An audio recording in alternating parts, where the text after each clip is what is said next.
Think you can afford the world's most famous destinations? Think again. There are places where you're basically paying a few $1,000s just to say, I went to Lake Como, Santorini, Bora Bora. And there's a nearly identical spot next door for a fraction of the price. Stay to the end, because destination number 1 gives you almost the exact same iconic view for under $50 a day. Most travelers have no idea how much the brand name is costing them. This is the List Quest, and I don't sugarcoat travel. Today, we're breaking down 10 destinations where you're paying for the name, not the experience, and the smarter alternatives that give you the same vibe without the celebrity tax. For each one, you'll see what the famous place is really like now, how badly you're overpaying, and the alternative that gives you the same scenery or energy at a price that actually makes sense. Quick question. If someone said, dream trip, blank check, which famous spot would you pick? Hold that in your mind, and let's see if it even survives this list. At number 10, Lake Como versus Lake Garda and Lake Iseo. Lake Como, Italy. The A-list lake. Movies, magazines, and George Clooney has a house here hype. Reality check. In peak season, you can easily pay $400 to $700 a night for a small room with partial lake view, jostle with bus tours for waterfront space, and discover that a lot of the shoreline is private and fenced off. You're not paying for peace and nature. You're paying for the bragging rights. Now, compare that to Lake Garda or Lake Iseo. Same dramatic mountains dropping into deep blue water. Same pastel Italian villages, gelato, and Aperol at sunset. But here, you can find solid stays from around $80 to $150 a night, more public lake access, and towns that feel lived in instead of staged. You're not paying for a better view at Como. You're paying for the name on the label. At number 9, Santorini versus Naxos and Milos. Santorini is the poster child of Greece. Blue domes, white houses, sunsets that broke Instagram. What you don't see in the photos is the crowd of a few thousand people around you, all fighting for the same narrow viewpoint, while basic cliffside rooms can run $300 to $800 a night in high season. Even dinner with a view can feel like a cover charge for existing. Now, hop a ferry to Naxos or Milos. You still get Cycladic villages, whitewashed lanes, turquoise water, but with actual beaches, space to breathe, and family-run hotels starting from about $60 to $120 a night.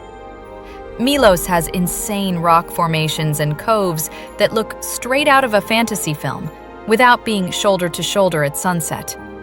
Same island dream, 75% less chaos and cost.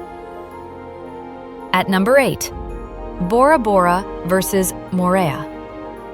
Bora Bora, the ultimate overwater bungalow fantasy, at $1,000 to $3,000 a night. You're paying thousands of dollars to sleep above water you can swim in for free. After the first 20 minutes of wow, a lot of people realize they're basically in a hotel room on stilts, trapped in a resort bubble, paying $30 to $50 for snacks. Moorea, just a short boat ride from Tahiti, gives you the same jagged volcanic peaks, the same insane lagoon colors, and often better snorkeling, with pensions and guest houses in the $150 to $300 range, and more real interaction with local life. You still get the postcard views, but you're not taking out a second mortgage for them. At number 7, Dubai versus Abu Dhabi and Doha. Dubai sells itself as the future.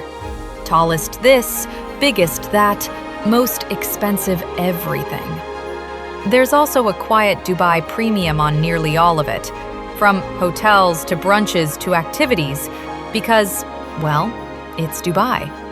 You're paying a brand tax for the idea of luxury. Abu Dhabi and Doha? Same region, same desert, same glass and steel skylines. You still get huge malls, modern architecture, desert safaris, and stunning mosques, but hotels and day-to-day costs are often significantly lower, and the vibe is less theme park and more real city that happens to be wealthy. Same futuristic skyline, half the bill. At number 6, Maldives. Big resorts versus local islands and Seychelles. The classic Maldives fantasy. Fly in, take a seaplane, arrive at an overwater bungalow in the middle of nowhere.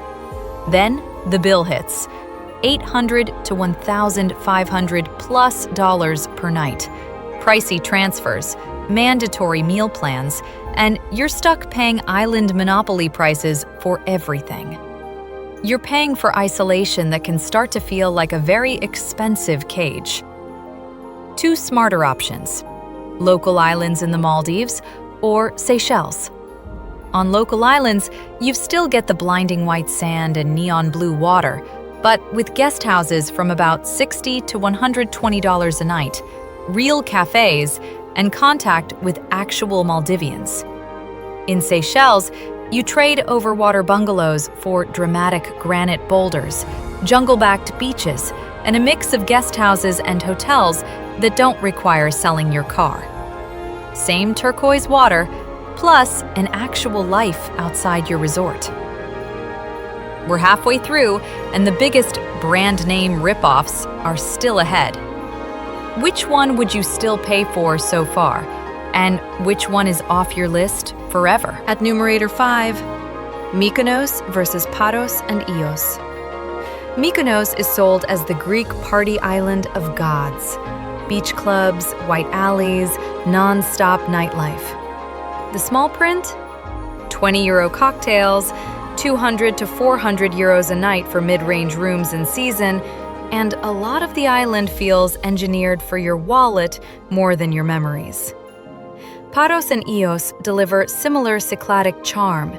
Beaches, bars, white villages, sunsets, but with guest houses and hotels often half the price, and food and drink that feel human again. You can still go out late, still find beach clubs, but you're not paying a VIP tax every time you order a drink. At number 4, Amalfi Coast versus Cilento and Sorrento. Positano and the Amalfi Coast look unreal in photos.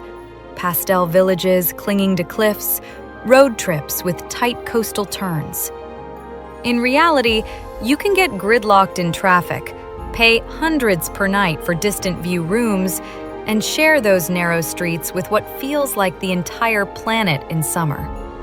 You're paying for a name that everyone else decided was iconic. Head a bit further south to the Cilento coast, or base in Sorrento. You still get dramatic cliffs, seaside towns, and epic views of the Tyrrhenian Sea, but with more local life, better prices, and a fraction of the chaos. Same lemon groves and sea breezes, way less Instagram invasion. At number 3, Cannes and Saint-Tropez versus Antibes and smaller Riviera towns. Cannes and Saint-Tropez scream French Riviera glamour. Film festivals, yachts, celebrity mythology. You're also paying for that mythology. Beach clubs, hotels, and even coffee come with a celebrity markup, while a lot of visitors realize they're mostly staring at boats they'll never set foot on. Antibes, Menton, Villefranche-sur-Mer, and other smaller towns give you the same golden light, pastel streets, Mediterranean water, and sea view cafes, but with a more relaxed energy and more down-to-earth prices.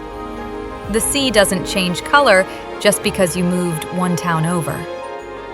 The top 2 might sting a little because almost everyone dreams about them at some point. If you've ever said, "Someday I'll go there," listen carefully.